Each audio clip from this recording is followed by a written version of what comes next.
Where did the time go? Week 14 in the NFL is already here. I think the Thanksgiving slate last week delivered one of the best Thanksgiving slates I can remember in recent memory. Sunday, a bit of a bummer with the lack of games. Monday night, not that great. Friday, Bears absolutely stomped the Eagles. But Thanksgiving Day was a great day of football. And we got a handful of really good matchups this week. Maybe an elimination game between the Cowboys and the Lions for a playoff spot. Colts, Jags, both at 8-4 in the AFC South battle for first place. Ravens and Steelers both having poor seasons, but still vying for a division. Bears, number one seed, they travel to Green Bay to play the Packers, who have owned them for the past 10 to 15 years. And then Texans, Chiefs could be an elimination game as well. And we even threw in a 6 game this week with Eagles, Chargers. I think that's a big one on prime time as well. So a ton of good games this week, maybe the best slate of the entire season. All these games, when I was looking through them, they all have massive playoff implications, and maybe some games that, like, coming into the season, you wouldn't have been expecting to be like huge games we'd be talking about here, but here we are. Yeah, even just a few weeks ago, like the Texans have really revived themselves into contention.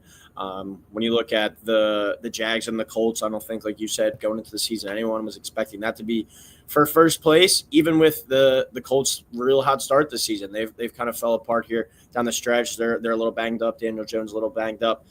Cowboys, I think over the past 3 to 4 weeks, you can make an argument they look like one of the best teams in the NFL. So we'll start there on Thursday night. I'm really looking forward to this one.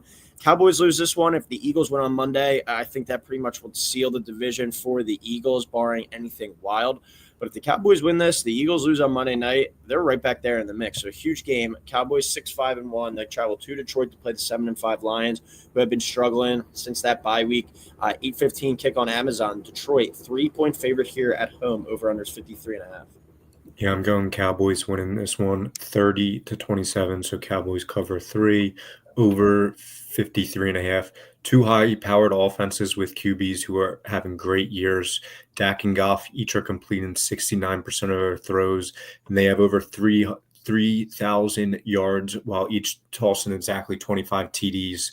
And the Cowboys' offense tends to be a little more focused on throwing the ball, especially when you have CD and George Pickens out there, while the Lions are a bit more explosive in the running game with Gibbs and Montgomery. With that being said, both offenses are extremely well-rounded. The Cowboys can run the ball, and then obviously the Lions are able to pass the ball too. So I expect both of these offenses to be able to move the ball and put up some points here. I think the game's going to come down who can force turnovers on defense and get key stops when needed. And looking back at how these teams started the season, I can't believe it, but I'm going to go with the Cowboys here. We all know it's been pretty well documented and talked about how poorly they were just at the start of the season, even just a couple weeks ago, how bad they were, especially on the defensive side of the ball. But that defense has been playing really well lately, only allowing 70 rushing yards a game in their last 3. While the Detroit defense has not been playing very well over the past month. The Detroit offense has also faltered a little bit recently with Laporta being out, and then Amon missing last week as well. He missed practice today on Tuesday, so his status for this game on Thursday is seriously in doubt. Obviously, if he's able to go, that's a huge boost for the Lions. But I think if the Dallas D is able to just continue their hot streak against the run, I like them a lot here, as Detroit is 0-4 this year when they're held under 100 rushing yards. So I'm going with the Cowboys winning a huge one here and potentially eliminating the Lions from playoff contention. Yeah, when you look at this matchup between the Lions and the Cowboys, I'm having a hard time picking against the Cowboys, especially getting points here too. Definitely like them plus a 3, but I think that they find a way to go to Detroit and win this one outright as well. It might be a little bit of recency bias, but over the past month, you can make an argument to me that the Cowboys look like potentially the best team in the NFL. And I know the Eagles got up on them 21-0, but still for them to hang in there, come back, shut down the Eagles offense after that hot first quarter. And then that offense, as we know with Dallas, is as explosive as any. Dak maybe playing the best football of his career. George Pickens maybe has played behind JSN the best football of any receiver in the NFL this year. CD, as we know, always consistent. Jake Ferguson, too, can hurt you. Javonte Williams has proven to be a steal of a pickup. for all the shit we talk on Jerry Jones, all the smack, he's made some pretty good moves recently. Quinnen Williams has been awesome since getting traded there. Kenny Clark has been a really good force there in the middle. And the big thing with trading Micah, he talked about, was Micah didn't play the run well. He gets two really elite run defenders, and that really switches up that Dallas defense. So Dallas is looking as good as anybody. It hurts me to say it. It pains me to say it. And if they do find their way to the playoffs, they're going to be that team that nobody wants to play. The Lions have a chance to kind of eliminate them here. Lions, I think, are running into a lot of similar issues that we saw with them last year, where they just haven't been able to stay healthy. Last year was really on the defense. This year we're starting to see a lot of injuries on the offense, but the defense still banged up as well, especially in the secondary. That's not a good recipe for success against an elite Cowboys passing attack. So I'm going to take a high-scoring game here. I think both teams put up some points. We got a fun one on Thursday night. I'm going to go Cowboys 31, Lions 28. So Cowboys +3, and then the over 53.5. All right, we go to Sunday now. Colts at 8-4, traveling to Jacksonville, also 8-4. 1 o'clock kick on CBS. Colts 1.5 point favorite. Over under is 48.5. First place on the line in the AFC South with this game, Kev. Yeah, there's a ton of teams this year that I just don't really trust, and these two are absolutely on that list for me. When the Colts were rolling earlier this season, I think the biggest reason was because of Jonathan Taylor. Yes, Daniel Jones was playing really well, but I thought the offense more or less ran through Taylor, and he hasn't been as effective recently. He's only rushed for 143 yards and no TDs in the last two games post the Colts bye week, and it may not get any better this week because the Jags have the best run defense in the NFL. They're only allowing 82 yards a game. And then they're also getting, after the QB, having 12 sacks in their last 4 games. So I think Daniel Jones is playing on a broken leg, which I don't completely understand how he's doing that. And he hasn't looked super great recently. And then the Colts are 2-3 on the road this year, while the Jags are 4-2 at home. So, like I said earlier, I don't really trust either team, but I'm definitely going to be going with the team that seems to be trending more in the right direction, and that's going to be the Jags for me. So I have the Jags winning this one in a close one, 24-23. So Jags +1.5, under 48.5. Yeah, I think you said it best with, what team are you going to trust in this game between the Colts and the Jags? The team that's trending in the wrong direction with the Colts and Daniel Jones struggling a little bit more. They're losing those games that they were winning at the beginning of the season, where the Jags, who have been finding ways to win, have been playing better. Trevor Lawrence has been playing better. That defense is really playing well too. If they're able to hone in on Jonathan Taylor, slow him down, and make the Colts one-dimensional with Daniel Jones and that banged-up leg at this point, I think that's going to be a huge thing for this Jags defense in this matchup. So with the Jags being at home too, I'll give them the benefit of the doubt here, giving me the points as well, plus money underdog at home for a matchup of two potential division champions. Like, it could come down to this one in a tiebreaker. And even with how good some of these teams are in the AFC, like the AFC South might only get one team to the playoff, and it could come down to potentially, the winner of this game. So huge matchup here. I don't think that says enough about it, but I'm going to go with the Jags at home, 27-23. Just give me the Jags +1.5 and over 48.5. All right, we go to Sunday at 1 on CBS. My favorite rivalry in the NFL. Not that much juice to it this year, but a lot on the line still. Not the most exciting matchup, but the Steelers at 6-6. They've been leaking oil for a few weeks now. Aaron Rodgers seems like he's banged up each and every week. They travel to Baltimore to play the 6-6 Ravens. Lamar just hasn't looked right all year. They had that disappointing home loss to the Bengals on Thanksgiving night. But 1 o'clock kick on CBS. Game's always fun, always a war. Ravens 5.5 point favorite here at home though. Over under 43.5. Yeah, so I'm going Ravens winning this one by a field goal, 17-14. So the Steelers do end up covering the 5.5, under 43.5. These are also just two more teams I don't completely trust, but I think this game's got to be close. It seems like a typical December AFC North battle where there's just not a ton of offense. And I don't think that's necessarily really even because the defenses are so good, which seems to usually be the case, or the case we've grown accustomed to over the past couple of decades. But both of these teams, in my opinion, are kind of just meh. Lamar clearly just doesn't look like himself right now, and he's also never played exceptionally well against the Steelers in his career. In 8 games, he's 3-5 with only 8 touchdowns, and that's to go along with 9 picks. And then after watching parts of that Steelers game last week, things just seem miserable in Pittsburgh.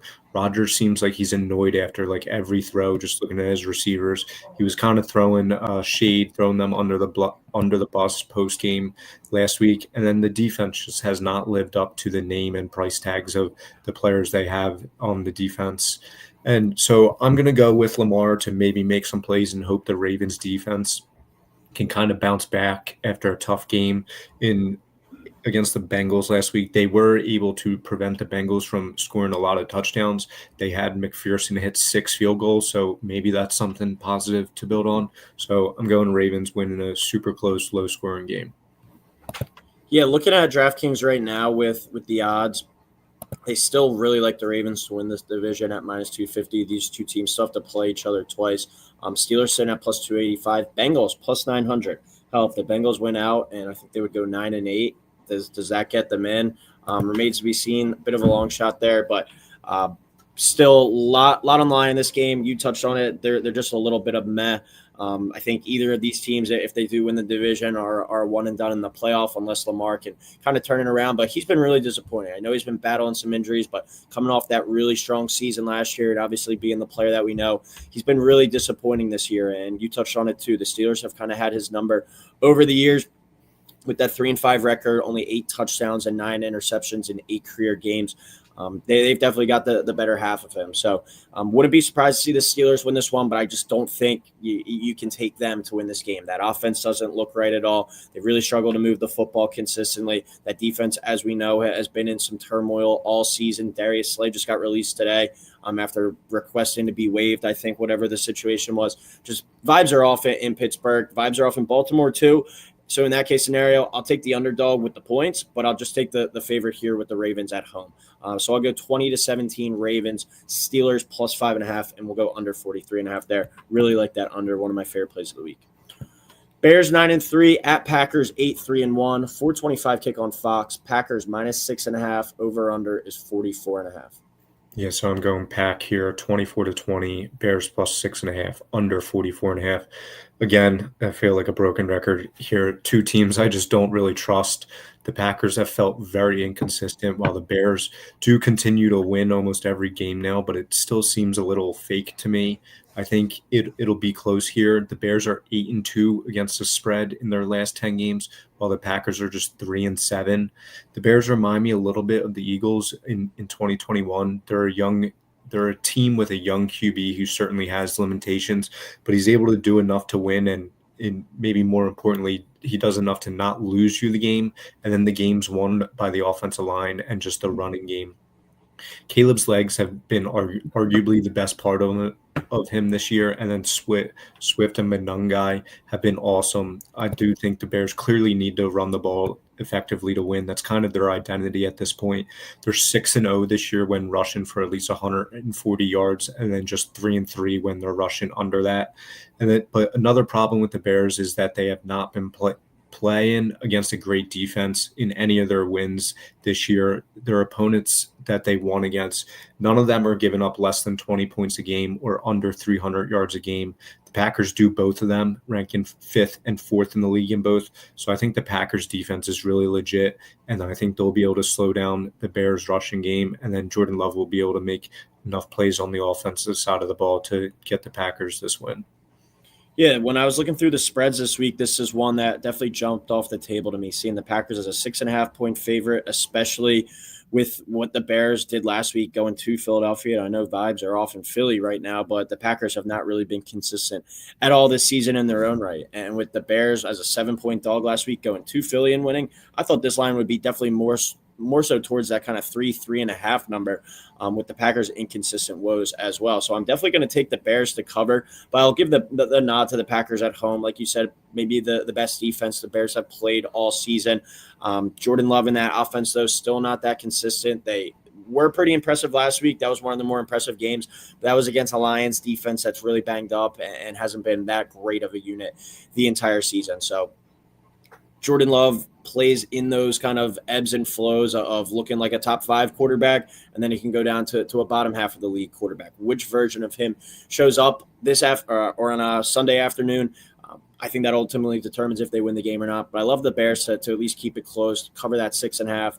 use that run game to their advantage and try and make this kind of a lower scoring game. I think that would probably fall in their favor a little bit and help them keep it close here on the road. But I'll take the Packers to win 20-17.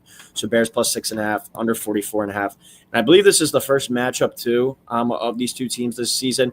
And if you remember the press conference from Ben Johnson talking about the Packers and Matt LaFleur and beating him, I think that the Packers, if they love their coach, are going to play a little extra harder for him this week. So I think the Packers find a way to win that game. All right, we go to Sunday night. Texans at 7-5 travel to Kansas City, 6-6. We've been saying it for weeks now, but this Chiefs team is on life alert.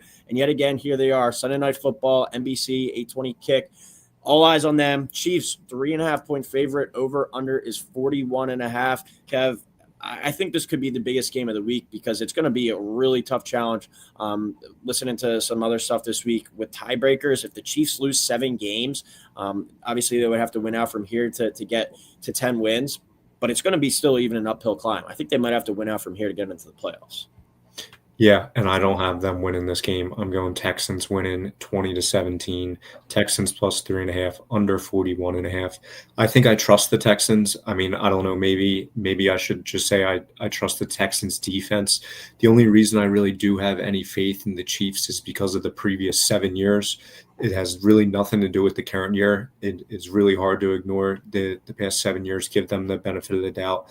But I think this is kind of the final nail in the coffin here for the Chiefs season. I'm going the Texans winning because the Texans defense is first in yards, first in points, second in yards per play, third on third downs. And I think they're just going to be able to suffocate a really unexplosive Chiefs offense. And then the Chiefs defense hasn't been as good this year as we've been accustomed to in previous years. And I don't think the Texans offense is anything special, especially with their really just below average O-line. But I think they'll be able to make enough plays here and kind of effectively end the Chiefs season. So the Texans beating the Chiefs and in their season, would it be, I think, the most surprising result of the week, just because it's one of those things I just have to see to believe. Like, the Chiefs have given me no conviction why they should be able to do that, or why they should still be alive. In all those close games that the Chiefs have won over the past few seasons, we're starting to see them lose it time and time and again. The people I was watching the Chiefs Cowboys with on Thursday night were just like, all right, pump the brakes. The Chiefs are still going to find a way to win this at the end. They had a couple loose balls there at the end of the game where they usually would have squirmed the Chiefs' way. They usually would have fell on it, and the Cowboys were able to get on both of them. Just things like that haven't gone the Chiefs' way this year, and that's been the biggest difference. But, I'm going to at least ride with them to win the game. I'll take the Texans to cover the 3.5. Getting that hook, I think, is a big thing. But this Texans defense is nasty. It's fierce. C.J. Stroud back last week. They're running the ball a little bit better. Nico Collins is finally starting to get going after a slow start to the season. Wouldn't be surprised at all to see the Texans go and win this one, but I think the Chiefs at least extend their season for another week. Give me 23-20. Chiefs win it. Texans plus 3.5, over 41.5. All right, and then we go to Monday Night Football. Eagles 8-4 at the Chargers 8-4. This line opened at 1.5, I think. Justin Herbert, obviously a major question mark after having surgery on his hand. Sounds like he's intending to play, but we'll see. But 8:15 kick on ESPN, Monday Night Football. Eagles 3-point favorite. Over under is 40.5. Yeah, I'm going Eagles 20, Chargers 17, so that would effectively be a push. Under 40.5. I don't think I really trust either of these teams here. I don't know that the Eagles should be a 3-point road favorite here either. I know with Herbert's injury, that might be part of it. And then also there's not really a home field advantage for the Chargers. I mean, I think there's probably going to be more Eagles fans in the stands on Monday night. And like you said, it does sound like Herbert is going to be able to play. But even though he had that surgery to repair a broken bone in his hand, it is his non-throwing hand, obviously. But the Chargers have dropped 11 straight as an underdog after a win. And then the Chargers' offensive line has really struggled at times this year. I think the Eagles' defense can have a bounce-back game after they got gashed by Chicago last week. So I'm picking the Eagles, as their defense, to me, is the most dominant unit on the field come Monday night.